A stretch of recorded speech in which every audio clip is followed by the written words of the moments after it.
السلام عليكم ورحمة الله تعالى وبركاته. فيديو جديد خاص بالمفيد في النشاط العلمي المستوى السادس. ستجدون في هذا الفيديو الحصة الأولى التي تهم أول درس أو أول حصة في الدورة الثانية. بالنسبة للناس اللي مازال مشاركتش في القناة ما تردوش في المشاركة وتفعيل الجرس باش توصلوا في الدروس، لأنني كنحطها في القناة قبل من الأسبوع اللي غتشوفها في القسم، وهكذا غتمشي مستعد للدرس أكثر.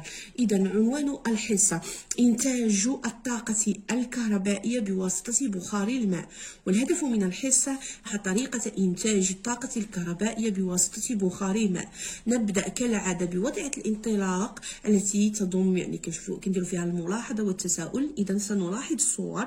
هناك مصباح، هناك منوب، دراجة، الترناتور، دينامو، وعندنا هنايا حوار بين طفلين. إذا هذه الطفلة تحمل مصباحا في يدها وتود إضاءته، لكنها لا تملك لا بطارية ولا عمود. انتبهوا إلى السؤال: هل لديك بطارية أو عمود لإضاءة هذا المصباح؟ تجيب: آسفة، ليس لدي بطارية ولا عمود لكني أتوفر فقط على منوب دراجة. إذن فهي تود أن يضيء المصباح بواسطة منوب الدراجة. إذن هادشي اللي خاصها دير. إذن شنو العلاقة بين كيف سنضيء المصباح انطلاقا من منوب الدراجة؟ هذا هو سؤال تقصي اللي غادي نحاول الإجابة عليه في نهاية الدرس. إذا سؤال التقصي اللي غادي يكون ديال هذه الحصة هو: كيف يمكن إضاءة هذا المصباح باستعمال منوب الدراجة؟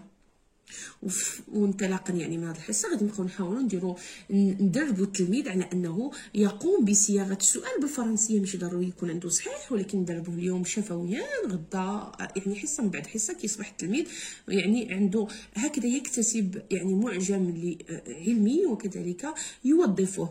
اذا السؤال نقدروا نلقاو هنا: comment cette lampe peut-il être allumée à l'aide d'un alternateur de vélo؟ إذا هذا هو سؤال تقصي كنحدثوا كنحاولوا نشرحوه أكثر في القسم. كنحدثوا واحد الزوبعة ذهنية للتلاميذ وكنخليهم يجاوبوا أو لا يوضعوا الفرضيات حسب تصوراتهم وتمثلاتهم. نذكر بأن الفرضية راه خصها تقبل من التلميذ أو من الابن ديالي، سواء كانت خاطئة أو صحيحة، لأن المرحلة التي تليها هي التحقق من الفرضيات. إذا الفرضية اللي غادي نكتبها هنا فهي: يضيء المصباح بواسطة الطاقة الميكانيكية التي يحولها المنوب إلى طاقة كهربائية.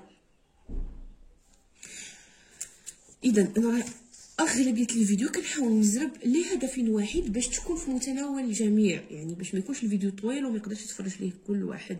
لذلك غادي نعطي سؤال جواب سؤال جواب. إذا نبدأ في المرحلة الثانية اللي هي التحقق من فرضيات التجربة الأولى. expérience 1.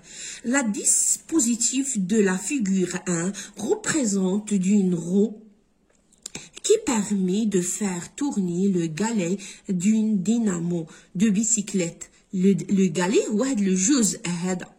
إذا كتدور هاد لوغو، هاد الدائرة أو هاد القرص هذا، وبالتالي يقوم ب راه اوتوماتيكمون شنو كيقيس؟ ما كيقيسش هذا الجزء، كيقيس هذا. إذا شنو قالوا لنا؟ faire de tourner le galet d'une dynamo، كتدور حتى هذا. branché au bornes d'une lampe. Quand on fait tourner la roue, la lampe s'allume. فاش كنبقاو ندوروا هاد القرص هذا المصباح كما كتشوفوا هنا يضيء. إذا السؤال الأول: quelle partie de l'alternateur الدينامو est entraînée par le roue؟ شكون هي الجزء من هاد الدينامو المرتبط او لا بهاد القرص؟ هو هاد الجزء الاحمر الاسود اللي قلنا هو لو غالي. إذن la partie de l'alternateur dynamo qui est entraînée par la roue est le galet. Question numéro 2. Quel élément de l'alternateur le galet est-il tourné? Le galet de l'alternateur fait tourner l'aimant. Cette rotation de l'aimant s'effectuait devant l'alternateur. الغالي دو l'alternateur fait tourner les lampes. هذاك لو غالي اش كيدور واحد الامون اللي هو مغناطيس. اذا وبالتالي هاد حركه الدوران ديال هاد المغناطيس هي اللي كتساهم في هاد الاضاءه ديال هاد المصباح. سؤال رقم 3. Justifier l'affirmation l'énergie mécanique fournie par l'opérateur est convertie par l'alternateur de la bicyclette en énergie électrique qui permet à la lampe de s'allumer. Et donc, la justification est comme suit. Lorsqu'on tourne le galet, on fournit de l'énergie mécanique. عندما نقوم بيدور هذاك لو غالي، عندما كيدور شكون اللي كيدورو ديك العجله اولا هذاك القرص. فاش كيدور لنا هذاك لو غالي داك الجزء الاسود اش كيدير؟ كيولد لنا واحد الطاقه ميكانيكيه. À l'alternateur, la bobine délivre un courant électrique. وهذاك لابوبين يقوم بتحويل الطاقة الميكانيكية إلى طاقة كهربائية. إذا بالفرنسية lorsqu'on fait tourner le galet on fournit de l'énergie mécanique à l'alternateur. La bobine délivre un courant électrique dans le circuit. Donc l'énergie électrique. سؤال رقم 4. Quel est donc le rôle de l'alternateur dans cette expérience؟ إذا شنو هو الدور ديال هاد الدينامو الالترناتور في هاد التجربة؟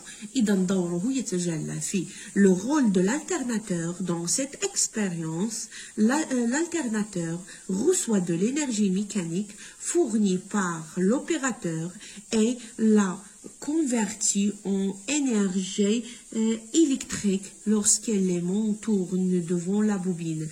إذا الدور ديال هاد الالترناتور هو كي يتلقى ديك الطاقه الميكانيكيه اللي كيولدها لنا داك لوبيراتور وكيحولها لنا لطاقه اللي طاقه كهربائيه.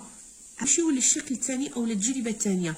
نركب بواسطه سلكين موصلين مصباحا بين مربطي منوب دراجه، ثم نثبت على المنوب عنفة صغيرة مزودة بريشات. نعرض ريشات العنفة للبخار الماء. إذا شوفوا التجربة، قبطنا شنو خدينا؟ سلكين موصلين للمصباح. هاد السلكين كيأديو لنا لواحد المصباح. من بعد ذلك خدينا ربطناهم باش بين منوبي دراجه، ثم ثبتنا على هذاك المنوب ديال الدراجه عنفات صغيره مزوده بريشات، ها هما كما كيبانوا لكم في هذا، وعرضناهم لبخار الماء. اذا شنو غادي يدير البخار؟ غادي يبقى يدور لنا هذا الشيء. ما سبب اضاءه المصباح المركب بين مربطي المنوب؟ سبب إضاءة المصباح هو مرور تيار كهربائي في الدارة المكونة من المصباح والمنوب. بالنسبة للسؤال الثاني، ما مصدر الطاقة المستعملة لإنتاج الطاقة الكهربائية التي تضيء المصباح؟ المصدر ديالها هو مصدر الطاقة المستعملة لإنتاج الطاقة الكهربائية التي تضيء هو الطاقة الميكانيكية لقوة بخار الماء. إذا داك بخار الماء عنده واحد الطاقة ميكانيكية وهي التي تساعد في إنتاج الطاقة الكهربائية. إذا نمر إلى التخليص. يمكن تحويل الطاقة الميكانيكية لبخار الماء بواسطة منوب إلى طاقة كهربائية. ننتقل الآن إلى التسمير. غتلقاو الجواب ديالو في الصورة الموالية.